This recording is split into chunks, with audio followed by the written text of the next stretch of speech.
Welcome back. We continue here.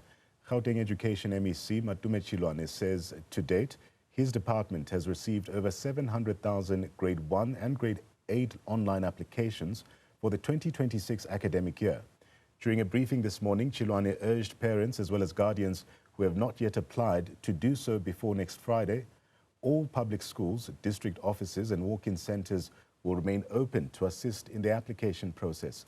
Now, Chiloane says no new applications will be accepted after this deadline. Gauteng Education spokesperson Steve Mabona joins us now to tell us a bit more. Mr. Mabona, good to have you on the program this evening. I want to begin with the deadline. What is the department's main concern, especially with parents who miss the 9 September cutoff date for submitting their documents? Good evening, and all our viewers. Yes, our main concern actually is the incomplete applications. We have experienced over 80,000 of those that they've not completed their applications. And it's quite concerning for us because when we check in the system, we have those that would have created credentials, registered, a child, and did not continue with the process.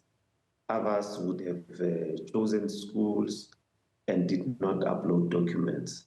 So it's quite concerning for us.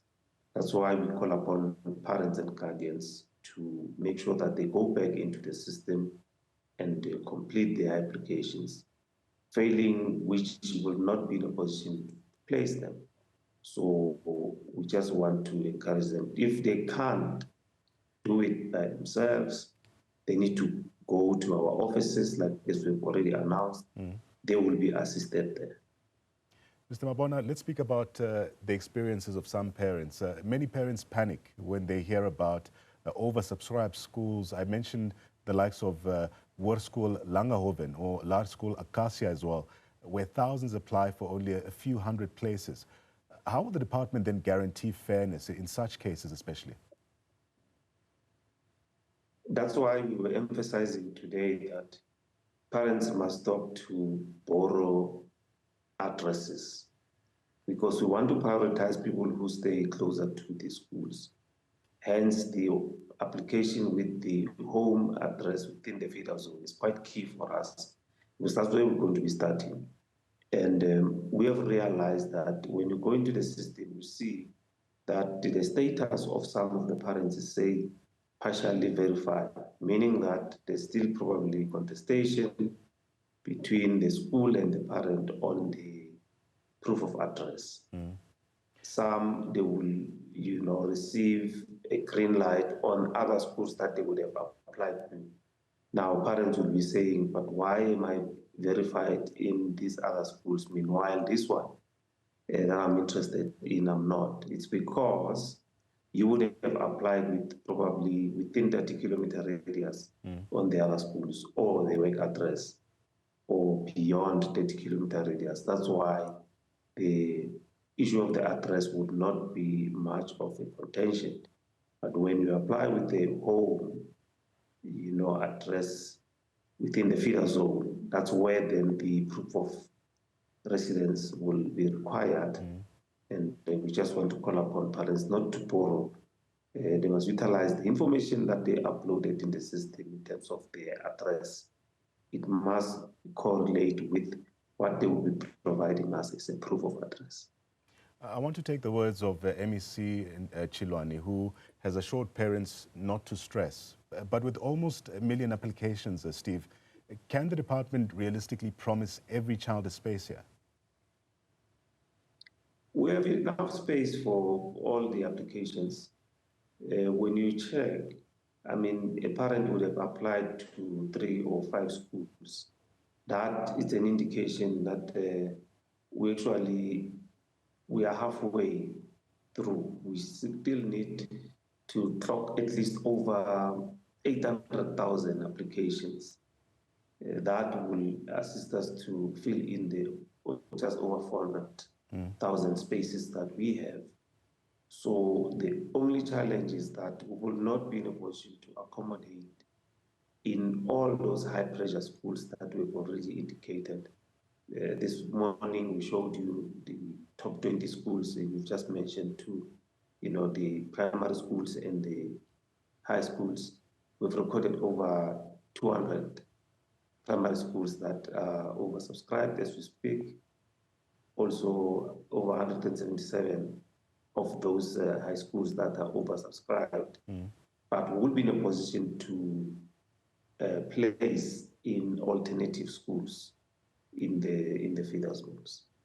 I want to go back to an issue you've just addressed now. The proof of address issue has always been a flashpoint. What systems are in place, Steve, to prevent fraudulent submissions, and even how will schools verify addresses without unfairly penalizing genuine applications here? No, schools they visit the households, and we're encouraging them to do that, because in the past, you will have a school that will be having children that are bused, children that are transported,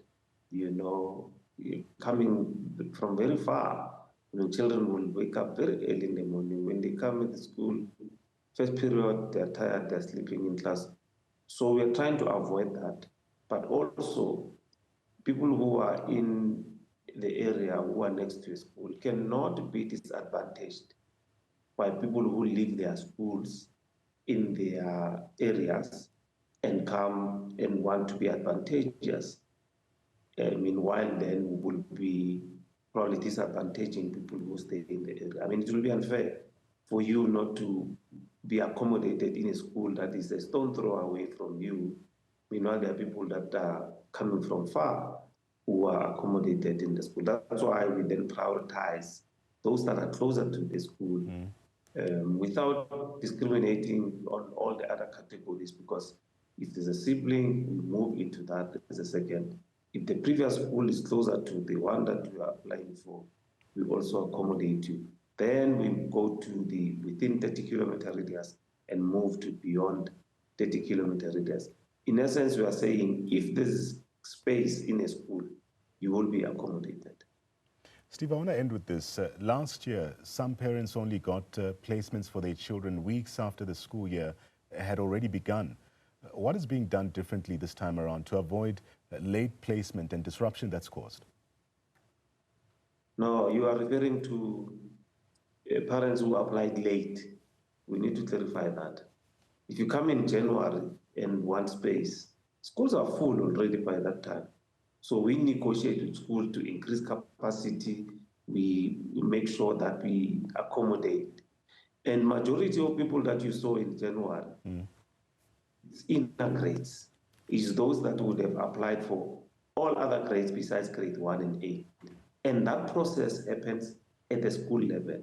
So the schools could not assist them. Then they came to us through the district offices. Then we had to negotiate with schools, right, like as I'm saying, to accommodate those that would have, applied with the schools, but they could not assist them. So that's why we say the system works very well. Because we can know who's supposed to be, placed and who's not supposed to be placed.